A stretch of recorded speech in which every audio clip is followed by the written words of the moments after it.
안녕하세요. 재테크 닥터 주영남입니다. 여러분 날씨가 많이 풀렸는데요. 뭐 어떻게 건강하신지 감기는 걸리지 않으셨는지 좀 궁금하네요. 여러분 오늘은 제가 홍콩 시위 아시죠? 범죄인 성환법 때문에 일어났던 그 홍콩 시위와 관련한 중국의 과잉 대응 이유가 도대체 뭐냐? 그렇게 과잉 대응할 일이냐? 라는 걸 가지고 얘기를 나눠보고자 합니다. 여러분들의 많은 응원 그리고 댓글과 구독 부탁드리겠습니다. 먼저 이번 홍콩 민주화 운동의 본질을 이해하려면요. 아무래도 중국과 홍콩의 관계를 좀 살펴볼 필요가 있을 것 같아요. 여러분 홍콩에서는요. 중화인민공화국이 직접 통치하는 중국 내륙이죠. 즉 본토를요. 내지 또는 대륙 이렇게 부른답니다. 그러니까 자신들과는 좀 다르다는 이야기죠. 홍콩은요. 일국양제가 시행된 이후에 중화인민공화국 본토하고는 국방하고 외교를 제외하고는 전혀 별개로 운영되고 있다는 거죠. 예를 들어서요, 출입국 심사도 한답니다. 홍콩에서 중국으로 건너가려면 거의 다른 나라에 가듯이 출입국 심사를 받아야 되고요. 그 세관 업무 같은 경우도 중국 세관은 전혀 관여하지 않는다 해요. 홍콩 세관에서 알아서 관여한다는 이야기죠. 그러니까 영내 무역이라 하더라도 사실은 수출 수입에 준하는 세관 업무가 이루어진다는 이야기입니다. 그러니까 외교관 같은 특수한 직책이 아니라면 일반인에게 있어서요. 홍콩과 중국은 사실 전혀 다른 나라라고 인식하고 있다는 이야기입니다. 홍콩의 주권을 중국이 반환받은 게 99년 7월 1일이죠.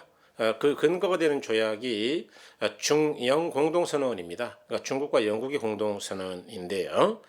이러한 선언에 따라서 중국 정부는요.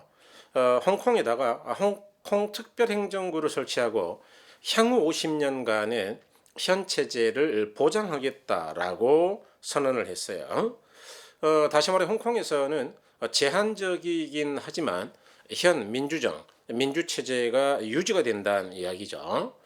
다시 말해 이제 홍콩 사람들이 늘 외치는 게 항인 취향이죠. 즉 홍콩은 홍콩 사람이 다스린다 그런 이야기죠. 그래서 그러한 원칙이 잘 유지가 되고 있긴 한데 반면에 중국 입장에서는요. 일국 양제라는 개념의 등장은 정치적 목적보다는 오히려 경제적 목적이 강했다 해요.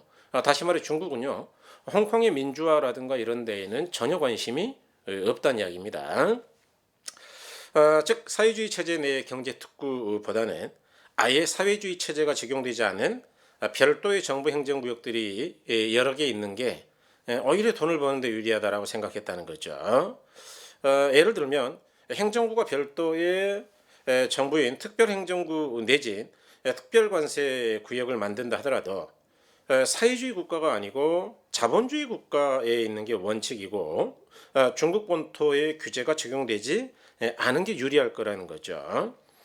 그리고 이제 이들하고 본토 간의 교역은 아까 말씀드린 대로 수출과 수입으로 이루어진다라는 겁니다. 자, 현실적으로 사회주의 국가의 특성상 본토 내 규제를 완전히 푸는 거는 사실상 불가능하겠죠. 그러면 현 체제가 유지가 안 될 거예요. 그래서 중국의 특성상 유연하게 돈을 벌 수 있는 방법이기도 하다라고 생각하고 소위 일국 양제를 용인한 겁니다. 그죠? 더불어 외국인들이 봤을 때는요. 중국의 경제 정책을 보면서 야 중국이 민주주의를 용인하는 거 보니까 뭐 그렇게 나쁜 나라가 아니구나 라는 이미지 개선에도 좀 효과가 있을 것이다 라고 내다봤다는 이야기예요. 그래서 이제 중국 정부는요 일국양제를 지속하겠다고 늘 이야기를 해왔습니다. 다시 말해 자본주의 경제를 도입한 일국양제하고요 민주주의 정치 체제를 유지하는 게 불가분의 관계에 있으니까 50년이 지나더라도 갑자기 홍콩의 사회정치 체제를 바꾸진 않겠다, 폐지하지 않겠다라고 주장해 왔다는 거죠. 그렇지만 현실적으로는 이미 홍콩에도 중국화 작업이 꾸준히 진행되고 있다는 겁니다. 즉 홍콩인들은요, 진정한 일국 양제는 이미 사라졌다 이렇게 생각한다는 이야기예요. 물론 홍콩의 중국 복귀를 지지하는 사람들도 있었죠. 홍콩 사람들이 홍콩 반환 이후 자신의 정체성 때문에 대단히 혼란스러워하는 것도 사실이고요. 약 100년 가까이 영국이 통치했잖아요. 그러니까 영국령 홍콩인으로 살다가 어느 날 갑자기 중국인으로 살아야 되는 처지가 되는 거죠. 그러니 얼마나 미래가 불확실했겠습니까, 그죠? 그래서 이러한 우려 때문에 중국 본토에 귀속되는 것을 반대하는 감정들도 꽤 있었다 해요. 찬성하는 분들도 계시지만 사실 홍콩에서도요, 1970년대 이전까지만 해도 영국에 반대하고 나는 중국인이다, 중국을 지지하는 걸 일종의 애국심으로 보기도 했답니다. 왜냐하면 영국 통치 시절에 홍콩이 딱히 통치 체제가 대단히 민주적인 것도 아니고요. 1960년대까지만 해도 빈부격차라든가 노동 착취가 굉장히 심했답니다. 이런 이유 때문에 중국 본토에서 문화대혁명이 발발하자 그에 응하여 1967년 4, 5월에는요, 꽤 큰 규모의 반영국 시위가 있었다 그래요. 폭동도 있었고요. 그러나 1970년대에 들어서 식민당국인 영국이 홍콩의 사회복지 체제를 좀 신경 쓰고 홍콩의 정치 형태를 보다 민주적으로 바꾸는 바람에 다시 말해서 당시 70년대 상황에서는 우리나라, 한국이나 대만, 필리핀, 베트남, 북한은 말할 것도 없고요. 그보다는 이제 언론 통제도 없고 좀 더 자유로운 체제에 있다는 거죠. 그러다 보니까 그런 반감이 조금 사라졌다는 이야기입니다. 그래서 이제 대략 영국인으로서 영국인 홍콩 사람으로 잘 적응해 가고 있었는데 덩샤오핑이 중국을 개방하고 자본주의를 도입하자 중국의 개혁이나 민주화에 대한 기대가 커서 야 우리가 이제 그 중국에 귀속된다 하더라도 큰 문제가 없겠다라고 생각했는데 1989년도에 천안문 사태가 일어나죠. 어마어마한 무력 진압이 있었죠. 이제 그렇게 되고 중국의 정치 개혁이 뭐 거의 불가능하구나라고 생각이 되면서 홍콩인들은 대단히 실망했다는 이야기예요. 그래서 결국 홍콩 사람들 일부가 야 중국으로 귀속된다 하더라라고 하니까 영국령 다른 나라로 상당수 이민을 가버렸단 말입니다. 불안해서요.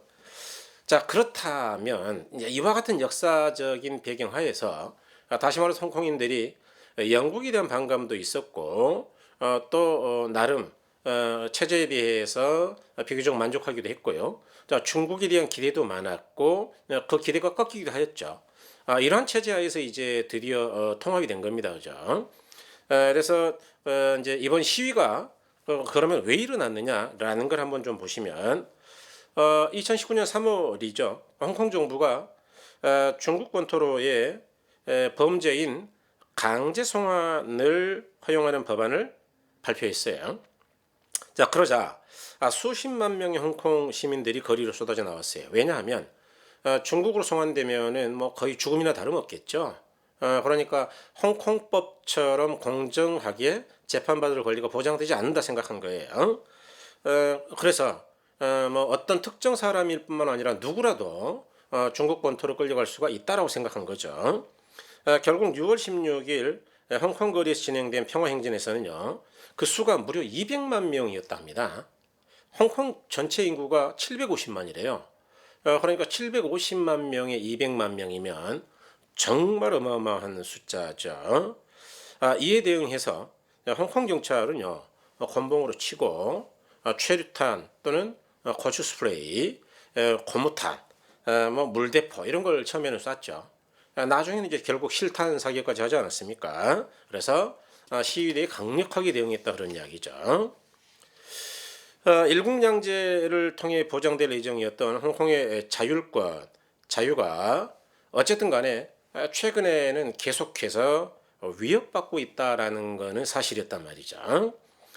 과거 2017년에 중국 시진핑 주석은요, 홍콩이 중국의 국가 주권이나 안보를 위협하거나 중앙정부의 권위에 도전하려고 시도하는 것은 레드라인을 넘어가는 것이다 라고 경고를 했어요. 조심해라고 이야기죠. 그래서 만일 레드라인을 벗어나면 강력하게 대응하겠다. 홍콩 정부는 특히 2014년 우산혁명 이후 활동가들을 표적으로 삼는 경우가 부쩍 늘었다 해요. 그래서 그들을 계속 감시하고 조사하고, 중국은요 홍콩의 민주화 시위를 아마도 국가안보의 위협으로 생각하고 있는 것 같습니다. 그죠? 결국 홍콩에서 22주간 진행된 주말 시위가 대부분 평화적으로 진행되었으나 10월 1일 경찰이 시위대에 실탄을 발사하면서 상당히 격렬해진 거죠. 결국 11월 2일 중국 관영 언론사인 신화통신 홍콩 사무소가 시위대의 공격을 받는 상황까지 가게 된 거예요. 이 신화통신이요, 중국을 대표하는 물론 언론사죠. 언론사인데 중화인민공화국 국무원에 속해 있답니다. 이 언론사가. 그러다 보니까 중국 최대 언론사이기도 하지만 사실은 정보기관의 성격이 강하다라는 이야기예요. 그래서 이 신화통신이 얻은 정보들은 즉시 중국 본토에 보고가 된단 말이죠. 전날 홍콩에 대한 지배를 더욱 강화하겠다는 중국의 19차 사중전 회의죠. 발표에 반발한 시위대가 이날이 이제 11월 2일이죠. 완차에 위치한 신화통신 홍콩 사무실을 습격해서 유리창 다 깨부시고 심지어 방화까지 했다 그래요. 그러니까 이제 굉장히 사태가 심각해진 거죠. 시위대 공격 당시에 건물 내 직원들이 근무하고 있었지만 다행히 인명 피해는 없었다고 합니다. 그와 더불어서 홍콩인들이 중국에 대한 반감이 커지니까 샤오미 같은 중국 제품에 대한 거부, 불매 운동도 점점 심해지는 분위기라고 해요. 최근에 이제 우리 뉴스에도 많이 나왔습니다만은 이러한 시위대의 최후의 보루로 여겨지는 홍콩 이공대학이죠. 교정에 마지막까지 남아있던 100명의 시위대는 탈출 과정에서요, 경찰이 쏘는 최루탄 또는 고무탄에 포위되고, 이 과정에서 일부 시위대들이 상당수 체포가 됐다 그러죠. 자, 이제 이와 같은 일련의 과정을 보면서 여러분 왜 중국이 일국양제를 적어도 50년은 보장하겠다라고 늘 주장하였는데 이러한 홍콩의 민주화 시위에 대해서 이렇게 강경하게 대응하는 거냐, 그런 이야기죠. 국제적 여론도 대단히 심하고 중국 내부에는 이제 언론 통제가 되고 있으니까 정확한 내용은 모르겠습니다만은 우리나라를 포함해서 해외에 나와 있는 많은 유학생들이 있잖아요. 이들이 뭐 SNS라든가 핸드폰으로 소식을 전할 텐데 왜 이렇게 강력하게 대응했을까? 저는 이제 그렇게 보는 거예요. 꽤 믿을 만한 정보를 통해서 분석해 봤습니다만은, 자, 첫째는요, 중국 중앙정부는 그 누구도 홍콩의 자주권과 안정성을 과소평가해서는 안 된다. 그러니까 외세는 간섭하지 마라, 그 이야기죠. 라는 경고와 같이 홍콩 시위를 중국의 국가 주권과 안보에 대한 도전으로 보는 거예요. 특히 외세 개입으로 하나의 중국이라는 원칙이 깨지는 걸 두려워하는 거죠. 여러분 중국은 대만을 포함해서 하나의 중국을 주장하고 있습니다. 그죠? 왜냐하면은 52개 정도의 다민족 국가예요, 중국이. 그래서 소수민족들이 굉장히 많은데 사실 중국은 이제 이 동북 쪽하고 그다음에 이제 남방이죠, 상해 쪽. 그다음에 저 시장, 서장이죠. 위구르족이 주로 사는 서쪽이요. 이쪽에 빈부격차가 굉장히 심하단 말이죠. 또한 민족들도 전혀 다르고요. 종교도 전혀 다릅니다. 그러니까 이런 빈부격차라든가 한족과의 처우에 대한 불만 때문에 언제라도 독립하겠다는 지역이 나올 수가 있단 말이죠. 그러니까 중국은 그에 대한 대책으로 어떤 지역이라 하더라도 하나의 중국의 원칙에 위배된다 그러면 대단히 강력하게 대응하는 실정이에요. 현재까지 그래왔고요. 이런 도전이라고 생각하고 강력하게 대응했다라는 이야기고요. 자, 두 번째는 엎어진 김에 쉬어가자 그런 이야기죠. 그래서 이왕에 발생한 홍콩 시위하고 이에 대한 강경한 진압으로 이미 세계 이목이 집중되었으니 뭐 더 손해볼 것도 없다라는 생각으로 자, 2차제에 중국과 홍콩의 화폐 통합, 즉 화폐 전쟁으로 판을 크게 바꿔버리자라는 이야기예요. 그런 큰 그림을 그리고 있다라는 생각이 든다는 겁니다. 만일 자, 중국과 홍콩이 단일 화폐, 단일 경제권으로 통일된다면 위안화를 쓰는 거죠. 중국 위안화의 기축 통화 추구에도 좀 도움이 될 것이고요. 홍콩에 대한 경제 통합으로 직접적인 개입이 훨씬 용이할 것이다. 그런 이유 때문이라 생각합니다. 필자의 생각처럼 중국 중앙정부가 화폐 통합이라는 큰 그림을 그리고 있다면 만일 그렇다면 향후 홍콩의 경제는 어떻게 될까요? 사실 이제 오늘 얘기 드리고 싶은 게 바로 이 두 번째 화폐 통합에 대한 이야기입니다. 일종의 화폐 전쟁이죠. 위안화와 홍콩 달러의 교환 비율이 어떻게 결정된다 하든 홍콩인들의 자산 가치는 일단 상당히 하락할 겁니다. 그러니까 중국은 아까도 말씀드린 것처럼 지역 간의 경제력 차이가 대단히 심하단 말이에요. 그런데 위안화와 홍콩 달러의 교환 비율을 홍콩인에게 유리하게 한다? 그럼 다른 지역이 불만이 많아지겠죠. 그러니 홍콩 사람들의 재산 가치, 자산 가치가 상당히 하락할 것이고 결국 홍콩인들은요. 자신들의 자산 가치를 유지하기 위해서는 가치가 유지되고 환금성도 보장되는 실물지화로 바꾸려고 그러겠죠. 가장 유력한 게 금입니다. 금. 그래서 금 투자가 늘어날 걸로 저는 예상을 하고 있고요. 그로 인해서 홍콩의 금값이 상승할 걸로 예상한다 그런 이야기죠. 어떻습니까? 제 주장이 뭐 일리가 있는 것 같습니까? 어쨌든 이상으로 이제 비교적 객관적 사실과 믿을 만한 정보에 근거해서 필자 나름의 해석을 더해 홍콩의 민주화 시위, 그에 따른 중국의 대응의 본질에 대해서 살펴봤습니다. 여러분 그 내용이 좀 방대한데요. 방송에 사용됐던 원고는 늘 말씀드립니다만은 네이버 카페, 네이버 블로그 이름 똑같습니다. 자, 주영남 교수의 재테크 닥터의 원본 그대로를 올려놓겠습니다. 자료가 필요하신 분들은요 블로그나 카페에 방문하셔서 내려받아 가시면 되겠습니다. 아직은 뭐 시작이라 그런지 카페나 블로그에 오시는 분들까지는 별로 안 계시더라고요. 예, 방문해 주시고요.